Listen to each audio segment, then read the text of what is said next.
اللہ نے مختلف پیغمبروں کے واقعات بیان کیے ہیں، جن میں ابراہیم علیہ السلام اور لوط علیہ السلام کا واقعہ بہت ضروری سمجھتا ہوں، کیونکہ ہمارے ہاں ہومو سیکشولیٹی بہت اسپیڈ کے ساتھ پھیل رہی ہے۔ 1990 تک میں کہا جاتا ہے کہ اس کو یورپ اور امریکہ میں بھی جرم سمجھا جاتا تھا، نفسیاتی بیماری سمجھی جاتی تھی، لیکن اتنے لوگ پیدا ہو گئے اس بیماری کے مرتکب کہ انہوں نے قانونی طور پر اس کو لیگل کر دیا۔ یہی فرق ہے اللہ کے قانون میں اور انسان کے بنائے ہوئے قانون میں۔ اللہ کسی کے جذبات سے متاثر نہیں ہوتا، اس کا کسی سے نہ مفاد ہے نہ نقصان ہے، وہ قانون بناتا ہے بندوں کے لیے، اور انسان جب قانون سازی کرتا ہے تو سب سے پہلے اپنا مفاد دیکھتا ہے۔ اگر اسمبلی میں چور بیٹھے ہوئے ہوں تو وہ کیسے حکم دیں گے کہ چور کا ہاتھ کاٹ دیا جائے؟ کیا خیال ہے بھائی؟ وہ حکومتی آرڈر نہیں دے سکتے وہ چور کا ہاتھ کاٹ دو، ان کو پتہ ہے کہ ہمارے ہاتھ کٹ جائیں گے سب سے پہلے۔ تو اللہ کا قانون کیا ہے؟ وہ ان تمام پابندیوں سے بالا تر ہے۔ اس نے حکم دے دیا چور کا ہاتھ کاٹ دو، اور اس میں چور کو تکلیف ہونی چاہیے، لیکن تکلیف ہمارے لبرل لوگوں کو ہو رہی ہوتی ہے۔ اچھا، قرآن میں اللہ نے متعدد مقام پر یہ واقعہ بیان کیا کہ ہمارے کچھ فرشتے خوبصورت شکل میں حضرت ابراہیم علیہ السلام کے پاس پہنچے۔ سورہ ہود نکال لو میں جلدی سے، تھوڑا سا ویٹ کر لیں پلیز کائنڈلی، وہاں سے پڑھ کے سنائیں گے تو زیادہ اچھا ہے۔ ہر جگہ موسیٰ علیہ السلام کا واقعہ ہے، آج 3 دفعہ موسیٰ علیہ السلام آئے، کل بھی ہے، پرسوں بھی۔ قرآن جب پڑھو نا حضرت موسیٰ روز آ رہے ہوتے ہیں۔ آج بھی موسیٰ علیہ السلام کا واقعہ آیا قرآن میں۔ فرعون نے کہا الیس لی ملک مصر وہذہ الانہار تجری من تحتی، اے لوگو میرے پاس مصر کی بادشاہی ہے اور یہ نہریں میرے محل سے بہتی ہیں۔ ام انا خیر من ھذا الذی ھو مہین، میں بہتر ہوں یا یہ ہوا مہین جو قوم میں انتہائی معاذ اللہ پست ہیں۔ ایسے تانے دیتا تھا، تکبر تھا یا نہیں تھا؟ ایسے تانے دیتا۔ موسیٰ علیہ السلام کو کہہ رہا تھا معاذ اللہ ان کی تو کوئی اوقات نہیں ہے۔ اس کو کیا پتا کوہ طور پہ بلا کے اللہ جس سے ہم کلام ہوتا ہو وہ عزت والا ہے یا تو عزت والا ہے یا وہ عزت والے ہیں۔ دین کی اللہ کی نظر میں عزت ان لوگوں کی ہے جو دین پر چلتے ہیں۔ اچھا، قد جاءت رسلنا ابراہیم بالبشرى قالوا سلاما قال سلام فما لبث ان جاء بعجل حنیذ۔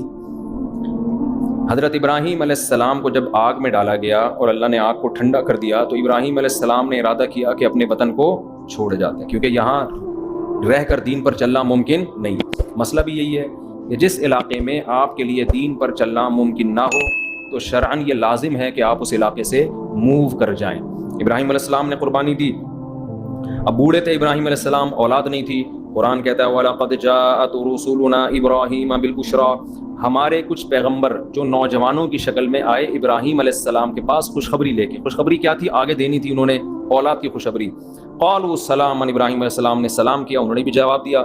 فما لبث، ابھی وہ بیٹھے ہی نہیں تھے، ان جاء بعجل حنیذ، اچانک بھنا ہوا بچڑا لے کے آ گئے۔ ابھی بیٹھے تھے ہی کہ بھنا ہوا بچڑا پیش کر دیا۔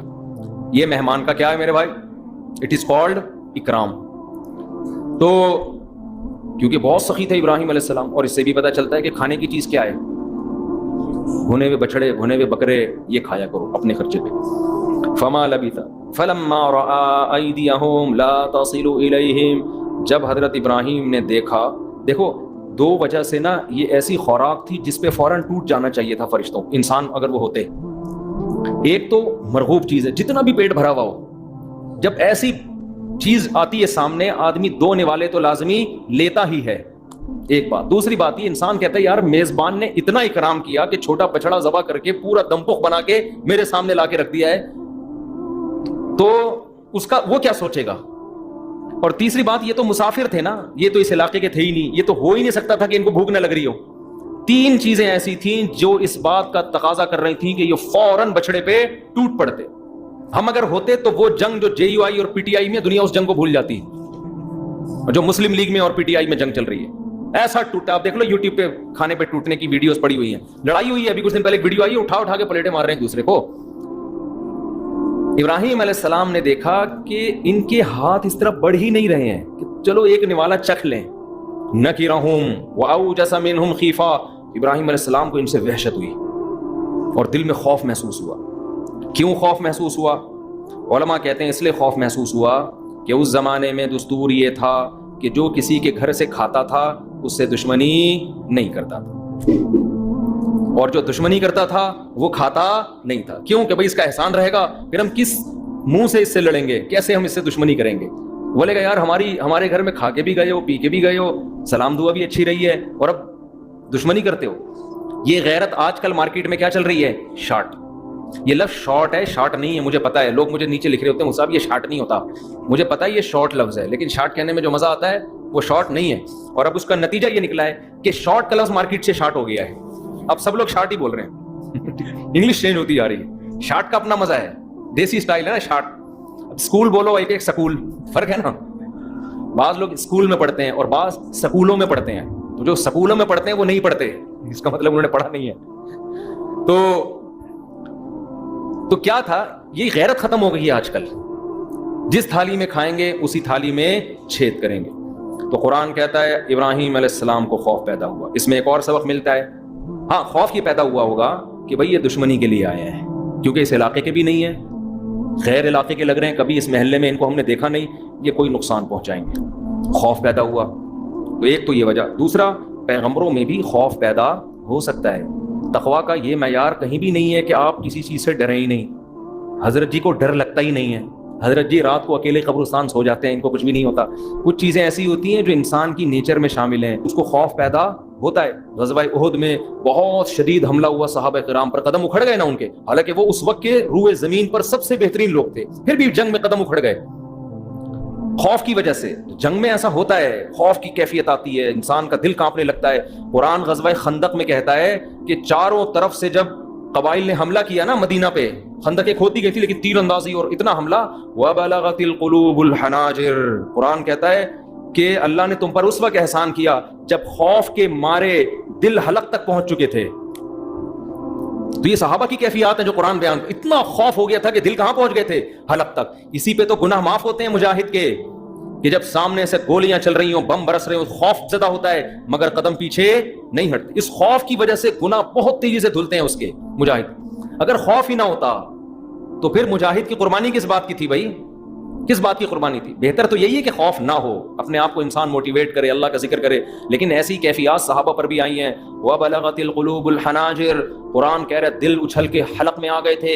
وَتَظُنُّونَ بِاللَّهِ ظُنُونًا. اور اللہ کے بارے میں گمان آنے لگے، وسوسے آنے لگے کہ اللہ نے تو ہم سے مدد کا وعدہ کیا تھا، یہ مدد ہوگی بھی کہ نہیں ہوگی، اللہ نے سچ کہا تھا یا نہیں کہا تھا. یہ اس سے یہ بھی پتہ چلتا ہے کہ یہ وسوسہ آنا یہ ایمان کی کمزوری کی علامت نہیں ہے. سمجھتے ہو؟ صحابہ کے دل میں بھی یہ وسوسے آئے ہیں کہ بھئی اللہ نے پکا وعدہ تو کیا تھا لیکن یہ پتہ نہیں ہو بھی رہا ہے کہ نہیں ہو رہا. حالات تو ایسے لگ رہے ہیں کہ گئے، ٹھیک ہے نا، اتنی تیر اندازی ہو رہی ہے اور چاروں طرف سے مشرکین نے ہمیں گھیر لیا، یہ چھوٹا سا مدینہ یہ تو ختم ہو جائے گا. تو وسوسوں کی حد تک. وسوسے کا مطلب کیا ہوتا ہے؟ اس کی بیس پر آپ کوئی عمل نہ شروع کر دیں. عقیدہ ایسی چیز ہے جس کی بیس پر انسان عمل کرتا ہے. وسوسہ ایسی چیز ہے نہ صرف یہ کہ اس کی بیس پہ عمل نہیں کرتا بلکہ اس پہ پریشان ہوتا ہے کہ یہ خیال آ کیوں رہا ہے. سمجھتے ہو؟ یہ خیال میرے دل میں آ کیوں رہا ہے. ایسے وسوسے صحابہ کو بھی آتے تھے. ایک صحابی کہتے ہیں ہمیں بعض دفعہ یا رسول اللہ ایسے وسوسے آتے ہیں کہ ہم اس کو زبان پہ لانا پسند نہیں کرتے. تو آپ نے فرمایا ہوا عین الایمان، یہ عین ایمان کی علامت ہے، کیونکہ زبان پہ لانا پسند اس لیے نہیں کر رہے نا کہ ان وسوسوں کو دل سے پسند نہیں کرتے. اگر کوئی کافر ہوتے تو دل سے پسند کرتے. کافر تو ببانگ دہل کہتا ہے کہ اسلام غلط ہے، میں نبی کو نہیں مانتا، میں اللہ کو نہیں مانتا، وہ تو فخر سے کہتا ہے، اس پہ شرمندہ تھوڑی ہوتا ہے. مسلمان کے دل میں جب کفریہ خیال آتے ہیں تو ٹینشن میں آتا ہے. یہ ٹینشن میں آنا اس کی علامت ہے کہ یہ اس پہ خوش نہیں ہے. یہ شیطان کو کوئی مسئلہ ہوتا ہے اس کے ساتھ، وہ جا کے انسان کے ساتھ چھیڑ چھاڑ کرتا رہتا ہے. تو اس چھیڑ چھاڑ کا علاج یہ ہے کہ اس چھیڑ چھاڑ پہ شیطان کو لفٹ مت کرو.